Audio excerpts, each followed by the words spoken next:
Hi guys, Toga here with a new video, and this video I'm excited. It will be the Warrior Dragonflight talent video. We are going to discuss about the talent tree. I'm going to make a PvP talent tree for arms warriors, and my second video will be about fury warriors, so be sure to check out on this channel. It might be uploaded at the same time or 20 minutes apart or something like that, but it will be uploaded really shortly after each other. So, good thing is we have a lot of great news about warriors, and the stances are back, and I'm super excited. Of course, it's still work in progress, like it's written, it's still work in progress, but basically you have stances. So battle stance, it will be a balance stance where you get 3% increased critical strike chance, which is exciting because I love having a lot of crit chance on my characters, and reduces the effectiveness of movement bearing effects on you by 15%. So basically you will get less load, and I think roots are as well, if I'm not mistaken, but it's actually very interesting. I like it. The defensive stance, of course, is still the same as in Shadowlands, 20% reduce damage, but you deal 10% less. I think it's also nerfed in PvP. In PvP, it's only 10%. But I will see in Dragonflight if it's still going to be live, that nerf, but we'll see. Berserker Stance, that's an interesting stance. Increase your damage of your auto attacks by 5% and reduce the effectiveness of Fear Sap incapacitates effect on you by 15%. So I feel like in PvP it will be very good to change depending on the situations. If you are playing versus a warrior, a warlock, a priest, whatever that can sap, like for example a rogue with like an outlaw rogue for incap. The same for affliction warlocks with the death coil, it also works for that. So I feel like it's a very good talent. So we're going to build the arms warrior talent tree. Basically, I'm going to explain after like a bit further in the video what the objective is of the arms tree. But really, I'm going to say the warrior trees, arms, fury, protection warriors are actually very good. They might need some tuning here and there, like percentage wise, and some talents are really useless or not really great, but that might still change. But the idea is you have a lot of great builds going on. You can do, for example, more strike effect, more strike build with arms, or you can do an execute build, or you can do even a damage over time build. So you have a lot of great builds. You can also make a vanilla warrior where worldwide will actually do meaningful damage. So let's discuss right away with the class tree. So fast footwork, you will have 5% increased movement speed. I like it. I also like the Berserker Stance. I will also play with defensive stance. Berserker Rage is pretty good. I don't think it will get a second charge, but it might be. If it's a second charge, it might be useful versus a few fear comps, I would say. But for now, I'm not going to take it because it seems like it's a bug. Double time, of course, and you can play double time and Stormbolt, so that's pretty big. Also take honed reflexes because we want to work our progress to bite, like in the direction of die by the sword. Here you have extra leash. You can do a leash build, but for now I will just stick to the PvP build. And a heroic leap is pretty much a go-to. You can also play with spell reflection, of course, versus melee cleaves, where you feel like spell reflection is not really great. I guess you can also just not take it. But depending on situations, I feel like spell reflection still is a great ability to press, so I'm gonna take it. And of course, I'm going to take intimidating shout. So already you have spent 10 points. Here you have the Furious Blows, damage of Bloodthirst, Slam, Shield Slam, and Whirlwind increased by 10%. I feel like it will also be for Moral Strike. I think it's a tooltip error, but if it's only Bloodthirst, I guess it's still nice because you still need to progress down that tree. So I'm going to take Furious Blows. Alright, now we have meaningful decisions, because that's all utility. You can even take Rallying Cry. I'll probably take it under like a bit further in the video, but for now we're going to go further beyond, and if I see that I have enough points, I can take Rallying Cry and intervene, for example. Of course, Massacre is a very good talent because, again, we're going to do a big execute build, but also a good mono strike build, and Massacre is a talent that is very needed. Here we can play Rant because I like Rant, but you can also play Pain and Gain, so basically you will regen a fixed amount of health per 10 seconds, I would say. So it's still good, but depends about tuning, because again, I feel like it's not tuned at the moment. So I'm gonna take Rend. Armor to the teeth, so you gain strength equal to 10% of your armor value, and you will see that with reinforced plates, you will have some synergy here to actually improve your strength. Die by the sword, I feel like it's very big. I'm going to discuss in the Fury video how big it might be, but for now, Die by the Sword is a very good defensive CD to play. Especially, you can also just take it to get the 30% damage reduction if you're playing versus casters, for example. In that middle tree, I'm going to be honest, I'll take clearly nothing. I don't feel like there is something for arms warriors to actually be interested of. Maybe this intimidating shot can be stun 200% more damage, but then again, whenever you're fearing, you will not hit that fear target that you really want to fear. So for now, I'm keeping nothing here. And we want a Bounding Stride. Of course, I'm taking into account that you don't need Shadowing Throw. If you need Shadowing Throw, I guess it will make a PvP talent to actually remove immunities, but for now it is not the case, so I prefer to just take Bounding Stride. So I'm going to take Bounding Stride. I'm not taking Seismic Reverberation because that's more of a PvE talent. Overwhelming Rage, so pretty much you will have 130 Rage as arms warrior, so that's pretty big. I'm gonna take it. And Frothing Berserker, which is a fury talent, will have also a arms talent property. So your abilities that cost rage have a 20% chance to immediately refund 20% of the rage spent. So execute, so Mortal Strike, even slam, all those good things are actually good to take. So I'm gonna take that. And now we have 2 points to spend. You can take like the War Machine talent, but I'm not going to take it. IMO. You can take Rallying Cry. You can even take the healing from Impending Victory or the Piercing Howl. That's all good and well. You can also take Intervene. So you have a lot of choices now. So that's more of a flex talent. So if you are playing versus people that's where you need healing to actually survive, I would then take Impending Victory. If you feel like you want an AoE slow, you can do Piercing Howl. If you need to intervene because it will be like someone that is going to Ooga Ooga on your healer, for example, I think like Intervene is a very good talent. And also Rallying Cry, overall good talent, although it's a 3-minute CD, I don't know if it's really that good. You have also Inspiring Presence here, so you can improve it even more, like 40% healing. So that's also a great talent, I guess. You can also probably improve it with PvP talent. But I'll go assume that I need some kind of healing, so I'm gonna take Impending Victory. So basically you will have double charge, Stormbolt, and Impending Victory as an arms warrior. You don't even know how busted it sounds because it's very strong. I feel like the arms warriors are going to be very happy with that.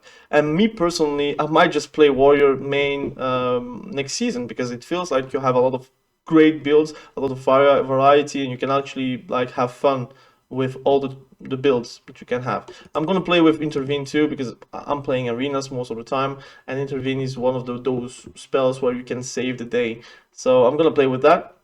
Alright, so you already see there's a lot of great talents here, and I'm an arms warrior, so I want to have Spear of Bastion, IMO, I want Avatar, and I think I want Bitter Immunity because it restores 20% health, and it removes diseases, poisons, curses, and bleeds, so it's also very good versus feral druids. Of course, you can take also the 10% stamina if you really so desire, but you will have to give up some things. Again, here you can go for Turner's Roar if you want to go for a bleed build, because then you have like insane bleed damage over time. This is more for dual build spec, so if you're going for Fury, for example. So let's start with putting those crit chance, so you have 4% crit, plus if your battle stance is 3%, so basically you will have 7% baseline, so it's very big. And that is without stats on your gear, so it might be very, very interesting to play. Spear of Bastion, of course, I'm going to take it. It's very big, and I'm going to take Elysian Might because I'm going for crit, and this will improve my crit damage. And I feel like you will have some big execute crits with that build, so I'm gonna take Elysian Might. I'm gonna take Reinforced Plates, although I feel like it's not the best talent. you will need it to get avatar, and here it is, a legendary that you never take as a warrior. Now is possible to take it. I'm gonna take it. Signet of Tormented Kings might just be super strong. I'm gonna take it, and imagine you're doing avatar and you get a recklessness and you have your Spear of Bastion and you have all those modifiers on you. You will do insane amounts of damage. I'm gonna take Bitter Immunity, so now you have 2 points left and you have now more choices to go for more survivability. So you want to have maybe 10% extra stamina, which is understandable because it might maybe soak up 1 or 2 spells, or you can have 4% haste, or you can even take Rallying Cry with Inspiring Presence. You have a lot of choices. I want personally to make endurance training actually something very good, because in general you will see that health is king in Dragonflight. I'm gonna take it. Unfortunately, we don't get shockwave. We don't really take rumbling earth because again, in 3v3 it's very hard to like stun 3 targets. I would say they will need to really stack up. But you have so many great talents that you cannot take Spear of Bastion and take Shockwave. That's not possible. So you will have to make choices. Do you go for Spear of Bastion, and then don't you go with a Spear of Bastion, so you can remove effectively 4 talent points, and you can then put 1 in Shockwave and something else, for example. But I feel like Shockwave is such a great talent, and Spear of Bastion is so much more interesting on arms, that I think you are going to go for Spear of Passion most of the time. So the class tree is pretty much set in stone. I guess for Fury you will take more, maybe leash, maybe more damage on dual wills, and so on, I would say. But again, I feel like most of those spells are going to be taken in PvP. You have a two-handed weapon specialization here, but it's like by 5. I don't know what it is. Is it 5%, 10%, or is it 5 DPS? I mean, that's not clear, so I'm not gonna take it. And it allows also dual wields for some reason. I don't know what it is. I guess it allows to improve your dual wield damage with this ability, but I don't know, man. Might be also Titan Grip, but I don't think they will allow you to go Titan's Grip as an arms warrior. So I guess that's in work in progress. We don't know what it is. All right, let's go for the arms tree. The video is already super long, but I want to speak my mind about arms warriors. Let's go for more strike. Let's go for overpower. And now I'm going to assume that you would like to have the most competitive PvP spec out there. Of course, you can build more dot damage. You can build what you want. But I feel like Arms Warrior gives you the opportunity to go for everything that you had in Shadowlands and even more. So I'll take Tactician. I'll of course go for Improved Execute, so it no longer has a cooldown. So I'll take that too. Exhilarating Blows is super strong because you can have double more strike at one point, so I'm gonna take it. Also, we want to have Colossus Smash, and I feel like Concussive Blows is good, but again, do you really want to take it? It's 1 point, but still. Sudden Death, I'm gonna take it. It's too strong. Martial Prowess, again, you want to improve your Model Strike. It's still best to go for that. Here you have a choice. Either you spend 2 points to improve your Whirlwind, of course, or you put 1 point to improve your leash on Deep Wounds. I will take Deep Wounds. Why? Because I want to progress more, and spending 2 points to progress is a bit too much, for example. Here, Impale, it improves for 20% your damage of critical strikes. So again, you're improving all the time the damage that you actually do with crits. So basically a crit build might be very interesting with a warrior. Here you have a lot of options. I'm going to take Sweeping Strikes because it is still very strong. Here I will probably take Punishment, so it's basically Condemn. So you will have the Vente Covenant spell, but it will not be shadow damage. So I'm going to take Punishment. It feels great because you can really do a lot of damage at 80% health, I would say. And for now, I'm not going to progress any further because I feel like those spells are good, but you will be out of talent points. So I'm going to take Colossus Smash because it's a big talent. Here, I must say, I was tempted to go right side just to spend less points towards anger management. but I feel like 20% increased damage on Mono Strike might be very strong, so I'm gonna take it, and I'm gonna take Anger Management. So now we have only 4 points left. I'm going to take Deadly Calm, because I imagine if you have like an execute range, and you can spam execute, and your Mono Strike, I feel like you can have great burst opportunities. I'll go for Dreadnought, and now you have like 2 points left, and you can make more decisions again if you want to improve said pummel. You can still do that. If you want to have more rage regeneration with bleed effects, you can also take blood surge. But in IMO I will play with Sculpt Splitter, and I want to play with Fracture, which is a new talent. I don't know if it was a legendary Legion Azeroth power artifact power, or it was a Azeroth power, I don't know, but I know that it is actually a very fun talent to use. Like causing your deep wounds and rent effects to expire 200% faster means that it can actually give you some great burst opportunities, so I'm going to take it. And now you have the most difficult decisions. Do you want to actually improve your Warbreaker to a 45-second CD, because Colossus Smash is a 1.5 minute CD, or and go for Exploiter, for example? Or you want to take the Bladestorm route and improve your Bladestorm with Unhinged. You can go for, of course, improving your crit damage again with swords and axes, and also your execute has a 10% increased crit chance, so it's pretty big. Or you even go for Fatality, so basically your Mortal Strike abilities against enemies above 30% health will grant you a very high chance to apply a Fatality, which is a stack, and when an enemy falls below 30% health, your next execute inflicts additional 100% attack power. So imagine you have like 3 stacks, it will be 300%. I feel like if he's like 30% health, you're going to one-shot him. I feel like it's going to be nerfed in PvP. It will be maybe 50% attack power, or maybe 25%. I'm not going to give them ideas because I like to have bursty classes, but I feel like it's too strong. In PvP, you will be most of the time above 30% health, and most of the time you're going to apply Mortal Strike. I guess your Mortal Strike also applies with the exhilarating blows, so I guess you can have a lot of stacks, like even 5 stacks, for example. So that guy is going to be dying if he ever goes to the threshold of 30% health. So, and you see in here you have Battle Lord, which is basically a legendary that you can get for free. And here you can have a deep wounds or rend effect lasting 6 seconds longer. So it also has a lot of synergy with Fracture. Alright, my build, what I would do is probably increase my 4% versatility because it feels super strong. I feel like Mastery is not that good of a stat for arms, although I still think Mastery is not bad, since if you go with rend, deep wounds, and so on, you can really do a big dot damage build. And that might be fun for PvP, it might also be fun for PvE. So I'll go for Bladestorm. I like Unhinged, so I'm going to play Unhinged.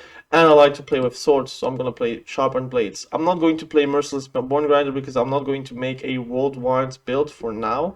But you can do a very good build with classic, like a classic feel. Like whenever you're doing worldwide, you're going to do insane damage, for example. And my take would be I want to have more burst more often, and I will need to have Warbreaker at a 45-second CD, plus having anger management. It can actually be super effective. I'm going to take Warbreaker again, spending 1 point, and then you have the choice to actually take Exploiter.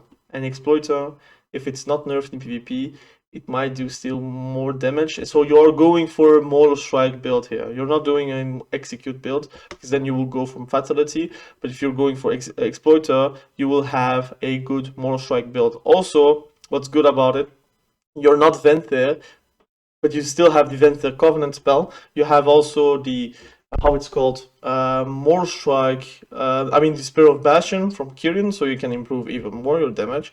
And you can have Avatar, Signet of Stormward Kings. So all these things with Exploiter, it will make your Mortal Strike actually hit harder than Execute itself. So it might be very strong. So I'm going to take it. You have 1 point left. You can even take Skull Banner, but it will improve even more your crit strike damage. So you can have like sick elemental crits modifiers, I would say. Like elemental shamans have like a 250% crit modifier on crits. But if you can do that on a warrior, imagine you're doing a more strike and crits. I feel like some people are going to complain about it. But I don't know if I'm gonna do a skull banner build. It might be very strong, but again, if you're not critting, you have like no value. I think I'm going to take the test of might. So it basically causes smashes expires. The strength is increased by 1% for every 10 rage you spent during Warbreaker. It lasts 12 seconds, and basically you can have easily probably 20% strength modifier on that, because you're going to like spend a lot of rage, especially if you are executing. So I'll take Test of Might. It might be very fun to play, but you can also go for a kill in PvP. Like extra haste is always nice, but I'm going to take Test of Might. So that is my arms build. Of course, you have a lot of builds available to you. I'm sure people will talk about the rent build. I'm sure people will talk about like dot builds. I'm sure you can also play with the worldwide build. So basically, you will do sweeping strikes, and every ability that you're pressing on your sweeping strikes are going to improve your worldwide, and your worldwide is going to cost more rage, but it has 10-second CD, but also deals 200% more damage. And then you're going to do Blade Storm, and with Merciless Bone Grinder, you're going to, for example, improve your worldwide effect, your worldwide damage by 60%. So you will have crazy modifiers with those three spells, talents. You can also go for Fervor of Battle and Barbaric Training. So basically your Whirlwind will hit for truckloads of damage. Of course, I need to test it. I don't know how much the modifiers are going to help Whirlwind, but it could be actually very fun to play like a classic build where Whirlwind actually integrates your rotation in PvP, and especially versus cleaves, it might be interesting to play. So let me know what you think about this arms build. It has been a 22-minute video, but hey, I wanted to discuss everything I could about arms warriors. Thank you for watching this video. I really appreciate you. The Fury Warrior will be next. And yeah, let me know what you think about the warrior trees. I feel like those are the best trees until now. Like the philosophy and the choices that you will make are very meaningful. Everything that you're going to spend is a point well spent. Of course, you can even do an overpower build where you're improving your overpower as much as you can, and go for Battle Lord, for example, so you can reset more strikes, which can then have more chances to apply fatality to your target,